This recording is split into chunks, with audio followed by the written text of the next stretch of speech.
మహారాష్ట్రలో బీజేపీ సారథ్యంలోని మహాయుతి కూటమి జెట్ స్పీడ్లో దూసుకుపోతుంది. అసెంబ్లీ ఎన్నికల్లో కమలం పార్టీ జోరు కొనసాగుతోంది. రాష్ట్రంలో ఇప్పటికే మ్యాజిక్ ఫిగర్ను దాటి ముందుకు సాగుతున్న మహాయుతి కూటమి గ్రాండ్ విక్టరీ కొట్టందనే చెప్పాలి. ప్రస్తుతం 230 సీట్లలో మహాయుతి ఆధిక్యంలో కొనసాగుతోంది. అటు ఎంవీఏ కూటమి కేవలం 55 సీట్లలోనే లీడ్ కనబరుస్తోంది.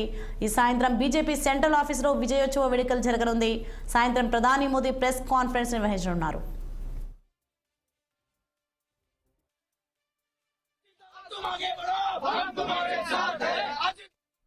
అలాగే రేపు ముంబైకు కేంద్ర పరిశీలకులు వెళ్లి అక్కడి ముఖ్య నేతలతో సమావేశం కానున్నారు.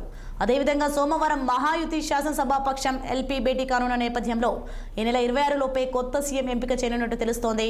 మరోవైపు జార్ఖండ్లో జేఎంఎం సారథ్యంలోని ఇండియా కూటమి అధికారం నిలబెట్టుకుంది. అక్కడి ఓటర్లు జేఎంఎం కూటమికే పట్టం కట్టారు. జార్ఖండ్లో వరుసగా రెండోసారి జేఎంఎం అధికార పీఠం సొంతం చేసుకుంది.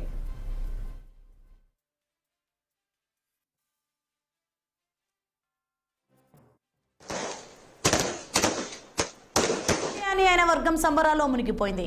షిండే లేకపోతే బీజేపీ గెలుపు లేదని శివసేన పార్టీ నేతలు గట్టిగా నమ్ముతున్నారు.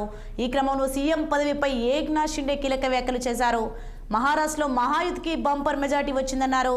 అతిపెద్ద పార్టీకే సీఎం పదవి ఇవ్వాలనే రూల్ ఏమీ లేదంటూ కీలక వ్యాఖ్యలు చేశారు. కూటమిలోని అన్ని పార్టీల ముఖ్య నేతలు కూర్చొని సీఎం పదవి ఎవరికి ఇవ్వాలనే దానిపై నిర్ణయం తీసుకోనున్నారు.